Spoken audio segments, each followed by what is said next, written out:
கட்டு வேலைக்கு பலவிதமான பிளாக் நாம யூஸ் பண்ணுறது பார்த்துட்டு இருக்கோம். இப்போ லைட் வெயிட் பிளாக் இருக்குது, ஃப்ளை ஆஷ் பிளாக் இருக்குது, சாலிட் பிளாக் இருக்குது, ஹாலோ பிளாக் இருக்குது. எல்லா வித ஏஎஸ்சி பிளாக்குகளுக்கும் ராம்கோ பிளாக் ஃபிக்ஸ் உபயோகப்படுத்தி ஃபாஸ்ட்டாக 3 mm கணத்தில் சடான்னு நீங்கள் பார்த்துட்டு இருக்கிற அந்த வாளை வந்து ரொம்ப ஸ்பீடாக நம்ம எழுப்பிட்டு இருக்கோம்.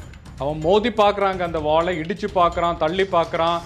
அந்த quality of Ramco block fix வந்து உங்களுக்கு இந்த இதிலேருந்து தெரிய வரும். இதிலிருந்து என்ன தெரிவிக்கிறோம்னா, இம்மிடியேட்டாக இருக்கிற அந்த பாண்டிங் வந்து ராம்கோ பிளாக் ஃபிக்ஸ் கொடுக்குதுன்னு இருக்கிறதுடைய ஒரு முக்கியமான ஒரு அப்ளிகேஷன், ஒரு மேஜிக்னே சொல்லலாம்.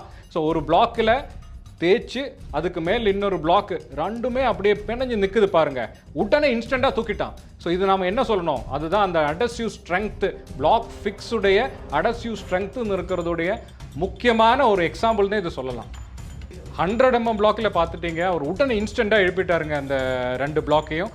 அதே மாதிரி 200 mm கணத்தில் 100 mm விட ஸ்ட்ராங்காக இருக்கிற அந்த பிளாக்கை உடனே 2 பேரை வச்சு நம்ம வந்து ஒட்டி இன்ஸ்டண்ட்டாக, அதாவது உடனே வந்து எடுத்து இப்போ காமிக்க போகிறோங்க. பாருங்கள் எந்த அளவுக்கு அதோடைய பாண்ட் ஸ்ட்ரென்த் இருக்குன்னு இருக்கிறது வந்து உங்களுக்கு வந்து இது காமிக்கும். அவர் ப்ரிப்பேர் பண்ணிட்டு இருக்கிறாருங்க. என்னன்னு நீங்கள் எதிர்பார்த்துட்டே இருங்க. ஒரு முக்கியமான ஒரு மிராக்கிளா இல்லை வந்து இது வந்து எப்படி சொல்லன்னு எனக்கு தெரியல.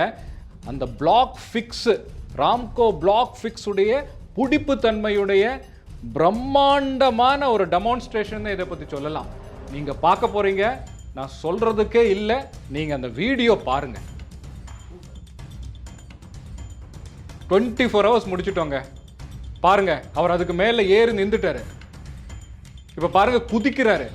இதுக்கு மேல இந்த ராம்கோ பிளாக் ஃபிக்ஸ் உடைய தரத்தை, அந்த பாண்டிங்கை பற்றி சொல்றதுக்கு வேற என்னங்க வேணும்?